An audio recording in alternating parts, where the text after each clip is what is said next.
Nii, tere taas kõigile. Ja sellel korral me toome teile huvitav video, nii-öelda siis ütleme, et nagu reisi või road trip video. Ja nagu ikka, et ma saaks üldse millestki rääkida, et ma pean alati minema ajas tagasi. Ja ma lähen tagasi aastasse 2023 suvi on meil. Olen Eestis, olen Pärnus, kui ma ei eksi, Hansapäevad. Ja seal oli üks laat ja ma käisin seal nii-öelda ringi jalutamas, vaatasin, mis seal huvitavat müüa on. Ja ma märkasin, et üks Läti nii-öelda perekond, isa ja tütar, isa oli seal kuskil 60-ne, tütar oli 30-ne, müüsid maale. Ja kuna mul endal väga maalid sümpatiseerivad, siis ma vaatasin nende valikus, kas oleks midagi, mis mul silma hakkaks, ja kuna mulle ka loodusmaalid väga meeldivad. Siis nägin, seal oli, enamus olid fantaasiamaalid, mõned olid ka nii-öelda siis elust enesest. Ja üks maal kõnetas mind väga. Ja nimelt oli see maal, mis kujutas Matterhorni mäge.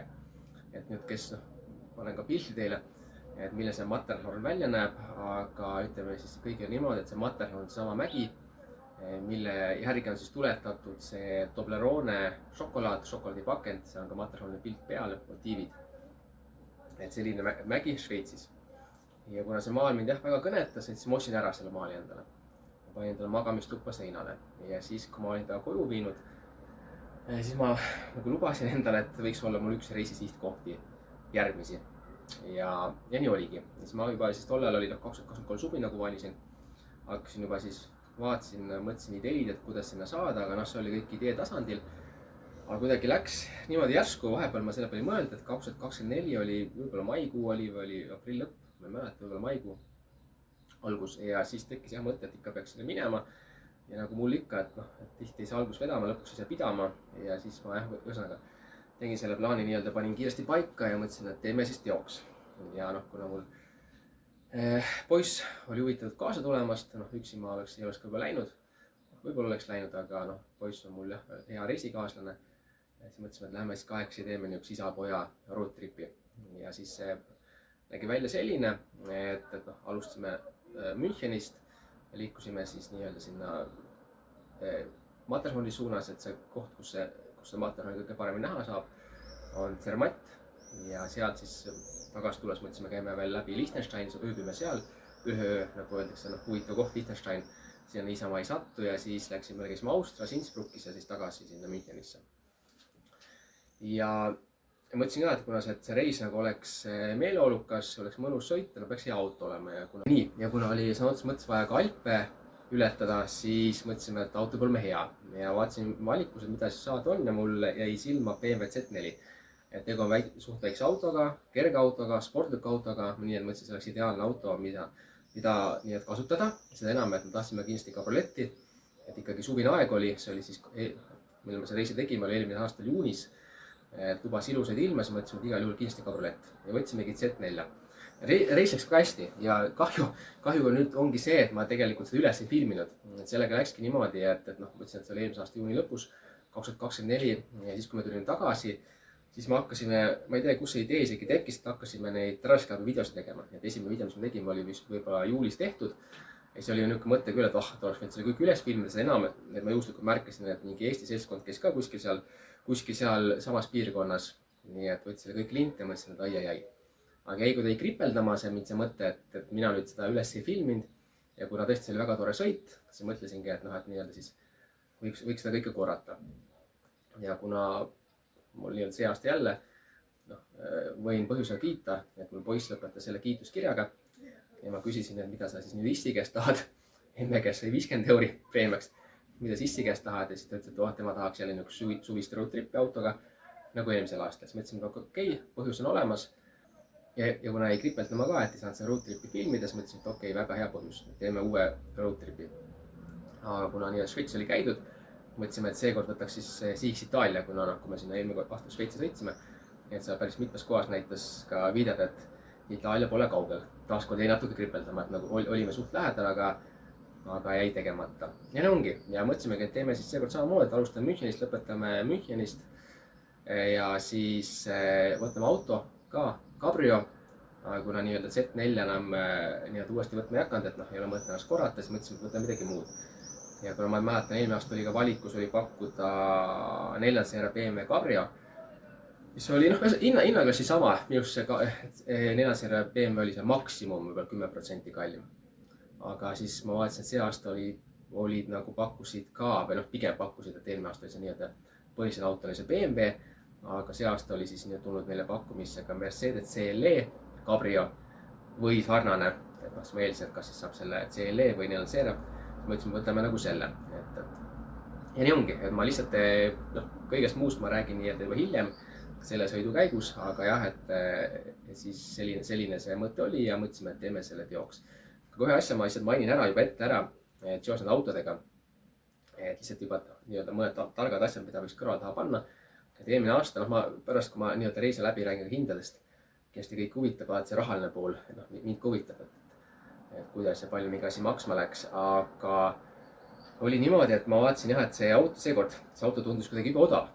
Mõtlesin, et kuigi see auto tegelikult, kui hakkad kodulehe peal vaatama, eks ole, et on umbes 10% kallim või natuke vähem, aga tundus kõvasti odavam.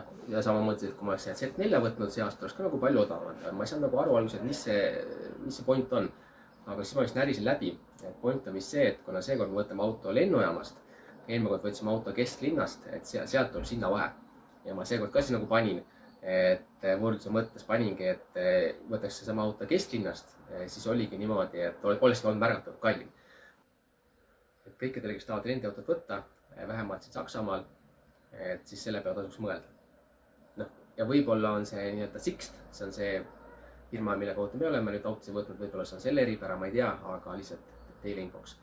Aga ütleme, et tagantjärele mõeldes ma ei oleks eelmine aasta tegelikult mitte midagi selle võitnud, kui ma oleks teisiti teinud. Kui ma hakkasin hiljem, ikka loomulikult mõtled, et miks ma hakkasin eelmine aasta natuke palju, eks oleks võib-olla teistmoodi pealt tegema. Aga tegelikult see oleks midagi andnud, et kui ma oleksime esimese päeva õhtu võtnud auto, me oleksime saanud natuke juba võib-olla kuskile edasi sõita. Aga palju oleks sõitnud, pigem ma oleksin ikkagi Saksamaale kuskile piiri äärde ja ma oleks lihtsalt jõudnud selle võrra sinna sihtkohta, et Zermatti võib-olla natuke varem, aga tegelikult me tagantjärele mõeldes ei oleks meil väga midagi niikuinii andnud. Nii et selles mõttes ta meile see lennujaama startimine ei oleks midagi nagu andnud. Nii-öelda siis autoga juba üks õhtu varem, siis me muidu startisime järgmisel päeval, keskpäeval, enne keskpäeva sealt Müncheni kesklinnast.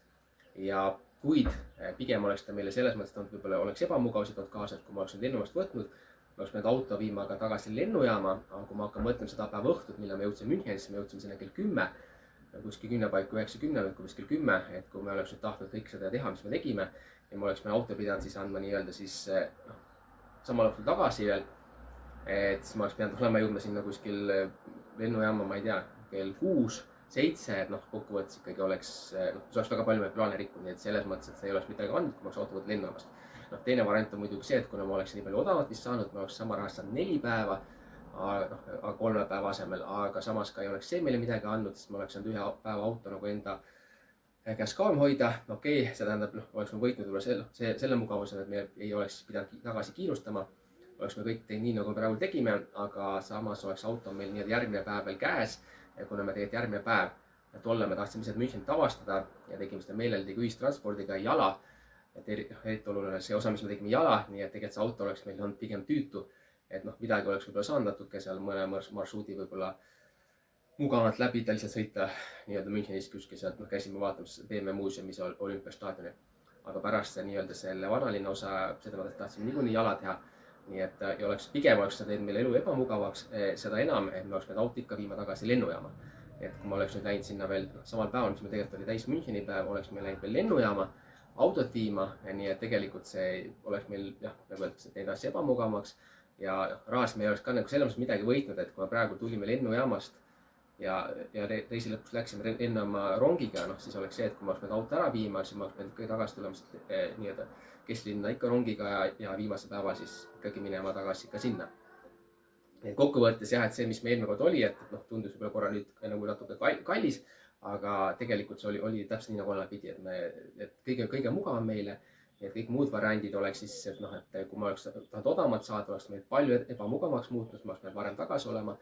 Või kui ma oleks nii-öelda sama hinna maksnud, oleks 1 päev kauem saanud, aga te oleks meile andnud mitte mingisugust lisaväärtust juurde, see oleks pigem olnud see auto veel meile nagu koormaks kaelas. Nii et infoks kõigile, et jah, et vaadake, et kui te autosid rendite, mõelge hästi läbi, et kus te võtate ja samas ärge laske ennast nii-öelda ennast endal pehmeks rääkida selle osas, et saan kauemaks ajaks, et siis saan parema diili, nii et ühesõnaga mõelge hästi läbi. Aga üks asi veel, et enne kui ma hakkan siin nii-öelda sellest reisist rääkima, et jah, et kui Šveitsis käia, Šveitsis on vaja ka osta nii-öelda see maanteemaks, vaja osta see nii-öelda siis see luba, vignette. Ja seal on niimoodi, et seal saad osta ainult aastase vignette, mis maksab 40 siis Šveitsi franki. Nii et seal ei ole võimalik jah, ühepäevast ega nädalast ja kuust, et ühesõnaga see on, kus lähed 9 päevaks näiteks sinna, 8 päevaks, siis pead ikkagi aasta eest maksma. Et alati muidugi see ei ole mingi reegel, eks ole, aga sa alati võib vaadata, et vahest sa kleebid selle nii-öelda klepeka sinna rendiauto klaasi peale. Et sa võid, oled väga pädev inimene nüüd asjades, sa võid vaadata järsku selle auto on olemas, võib-olla just keegi käis nädalaga tagasi.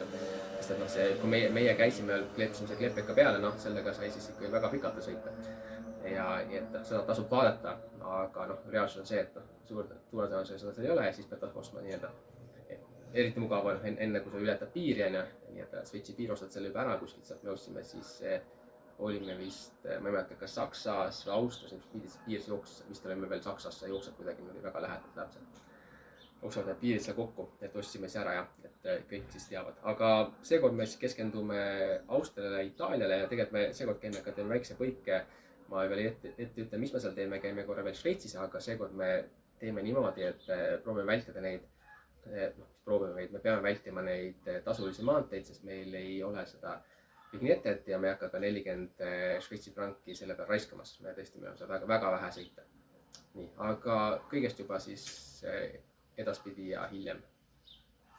Et hommikust kõigile, et täna me alustame siis nii-öelda oma roadtripi. Et auto me saime kätte eile Münchenist, kuna oli pime ja siis mõtlesin, et lükkame kõik see alguse tänase peale.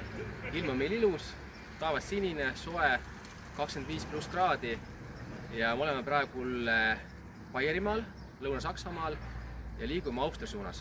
Et oleme kuskil 30 kilomeetrit piirist ja siin me kööbisime. Ja see on meie auto. Pärast räägin täpsemalt, Mercedes CME Cabrio, see eraldi selleks reisiks broneeritud. Esmamuljad on väga head ja jooksud juba kõigest lähemalt. Nii et hakkame roadtripiga pihta ja liigume Austria poole. Et nii, et nüüd me oleme jõudnud Austriasse ja Ferrari Testarossa, ma ei tea, kas keegi nägi praegu, sõitis meist mööda, väga ilus vaatepilt. Ja nii, mis ma teile öelda tahtsin, nüüd mõte läks mujal Ferrari Testarossat, mu lapsepõlve lemmik filmist või sarjast Miami Vice.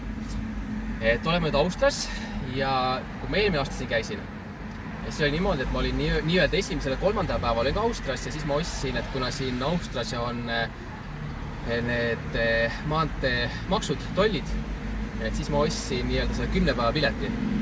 Aga kuna ma sellel korral viibis ainult 1 päeva, vajan seda piletit, siis sellel korral ma ostsin ainult 1 päeva pileti, aga seda 1 päeva piletit saab osta ainult läbi interneti. Nii et ma tegin ära selle ostu hommikul. Nii et ma loodan, et sellega on kõik korras. Et jah, et kõik, kes siis siia tulevad, et siis teavad, et on niisugune asi nagu, kirjutatakse nagu vignette, aga ma ei tea, öeldakse või vignette, et see on siis kaart, mis siis nii-öelda, milles oled ostnud, et saaksid siin Austrias sõita maanteede peal. Ja ma korra näitame ka, et kui ilus meil siin on, erinevad vaated.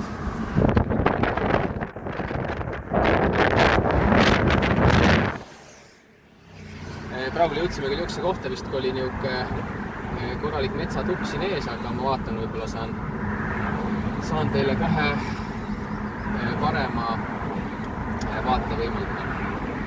Aga ei, see ütleb hästi selles mõttes, et Cabrioga alati, kui see võimalus on, suvel võtta Cabrio, siis esiteks kõik see, ta näeb palju rohkem, sa näed palju rohkem, et sul on siin autos on mõnus, avar, valge, niisugune mõnus mahetuul käib läbi, nii et soovitan. Nii, me saame kohe nüüd vist päris hea vaate sinna ettepoole.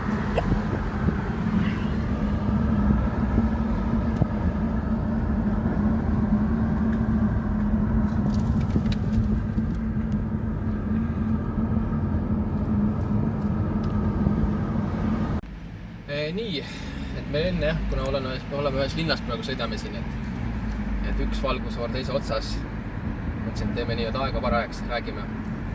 Et ma rääkisin enne sellest nii-öelda vignettest, et siis see on siis nii-öelda see maanteekaart, maanteeluba, et kui sa nagu muidu tanklast osta, siis ta on niisugune kleepekas, mida siis kleepid esiklaasile ülesse vasakusse nurka.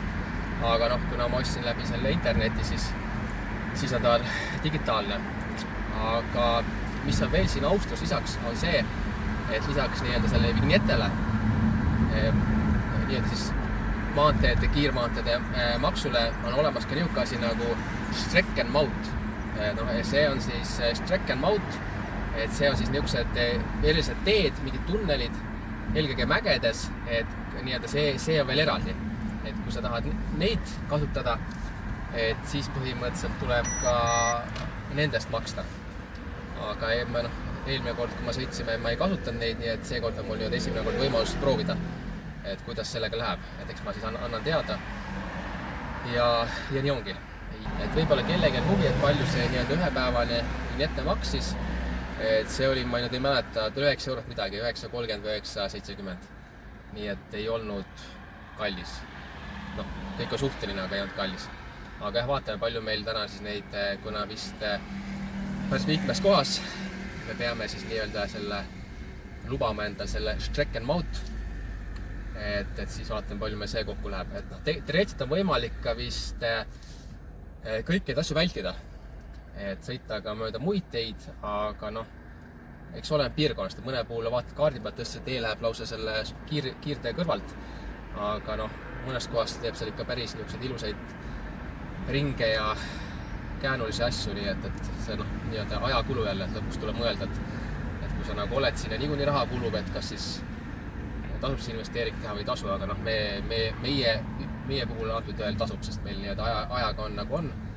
Et ma ei saa, et iga minut on loetud, aga iga minutit tahaks ikkagi nagu mõnusalt ära kostada. Nii, et nüüd oleme siis selles kohas, kus me nüüd, mis ma ütlesin, Streckenmaut, et kus me peame ostma nüüd ühe pileti, läbipääsu pileti, et me saaksime sellel teel sõita. Niisugused uhked suured väravad on siin. Vaatame, kuidas meil see läheb. Annan teile teada, et kuidas läks ja palju maksma läks. Nii, et jah, me maksime selle eelmise läbipääsu eest nüüd, mis oli seal Austrias 12 eurot, aga me oleme nüüd jõudnud Itaaliasse ja nüüd on meil siin järgmine selline koht, kus me peame läbipääsu lunastamiseks maksma raha. Aga vaatame, kuidas siin läheb. Kas läheb ka nii lihtsalt nagu seal oli ja palju siis siin maksab. Anna siis teada.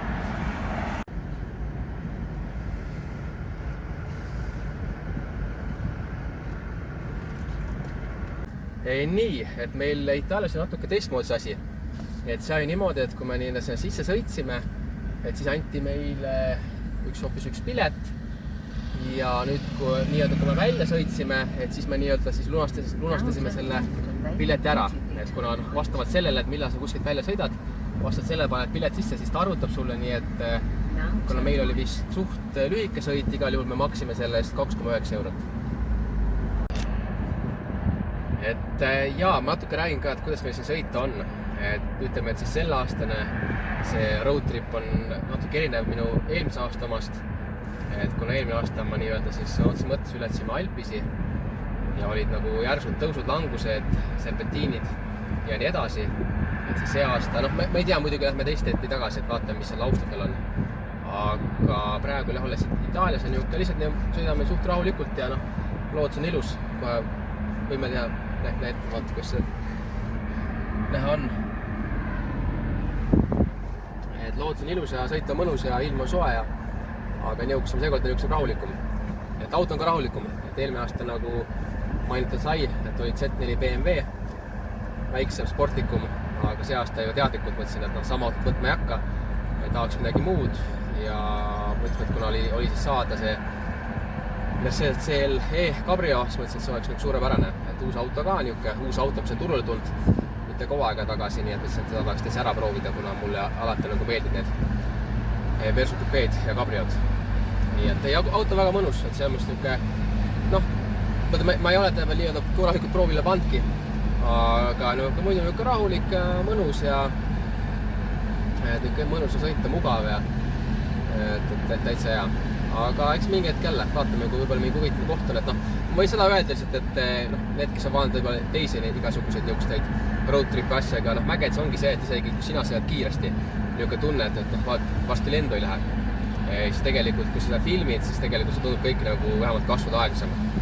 Ja seda õiget feelingut tegelikult saab ka ainult rooli taga, nii et selles mõttes, et ei ole meil nagu väga mõtet ka siin filmida nii-öelda otse, et kuidas sõita on otse nagu teele.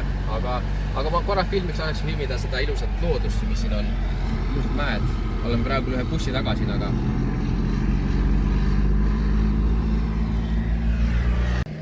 et selline huvitav tähelepanek jäi silma, et keegi on Jaagur XJS-i katusele pannud. Et kuna meil endal on nagu XJS-idega palju kokkupuud, siis mõtlesime, et see on kindlasti üks video, mille võiks nagu ära teha ja üles filmida ja tundub üsna visakas XJS olevat, nii et täitsa niisugune tunne, et tõstaks ta alla sealt ja sõidaks ta ka ise edasi.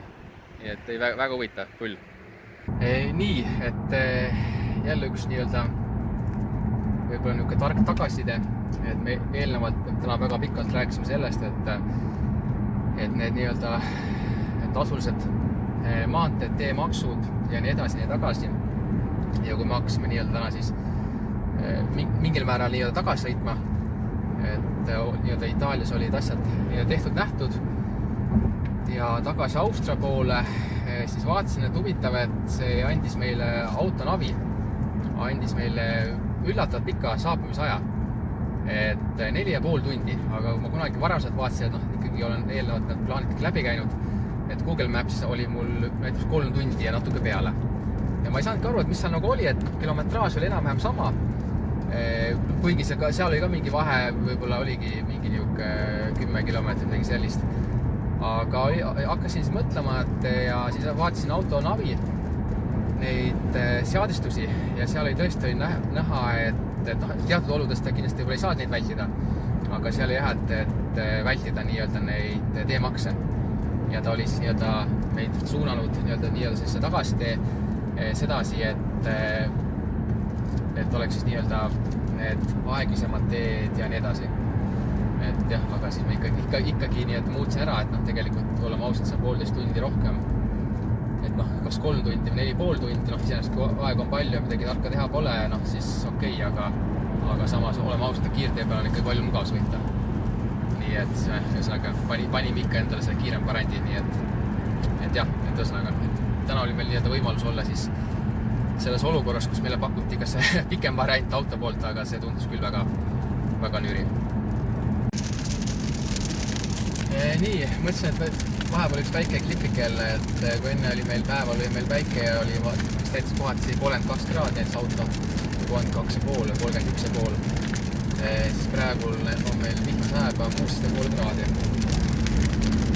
Aga mida ma üldse öelda tahtsin, on tegelikult see, et väga petlikud, ma tean see ise, ma kunagi isegi mõnda aeg elasin Gran Canarial, sai neid mägiteid sõetud ja tegelikult see kilometraaž on seal väga petlik.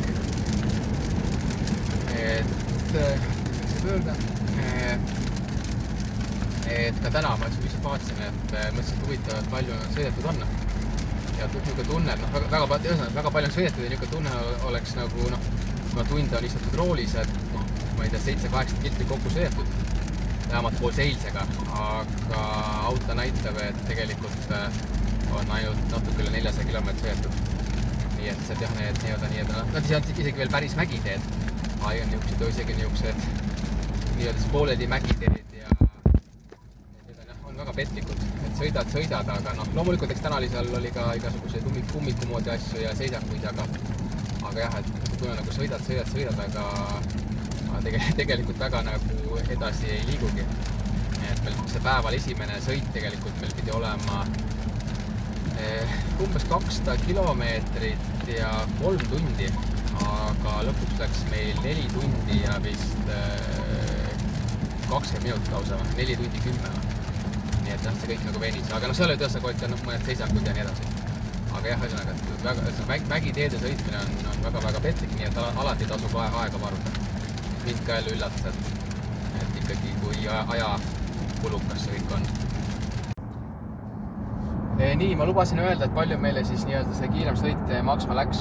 Et ma ütleks niimoodi, et kuna nii-öelda siis, kui me sõitsime Itaaliasse läbi Austria, et siis see üks 12,5 eurot, selle pidi maksma ka tagasi tulles, aga minu meelest seda nagu ei olnud ka vältida. Nii et see, mida meil nii-öelda see auto siin pakkus, seda nii-öelda pikem tee, odavam tee, et see oleks niikuinii olnud seal nii-öelda selles tee sees ka, et seal oleks vist niikuinii tulnud maksta. Aga mis me nüüd juurde maksime tõesti see, et me sõitsime nii-öelda nendel siis tavalistel kiirteedel. Aga kuna mul oli see ostatud see digitaalne siis teedemaks tänaseks päevaks, et siis selle nii-öelda see 9,37 eurot, et selle ma ei niikuinii maksnud. Nii et mul oleks siis olnud rumal nii, et see raha nagu maha visata. Ja ma juurde maksime nüüd veel 2,5 eurot, et me saime siin ühe nii-öelda väga otse nii-öelda shortcuti, otse sõidu, et läbi tunneli, et see tunnel on kokku 15 kilomeetrit.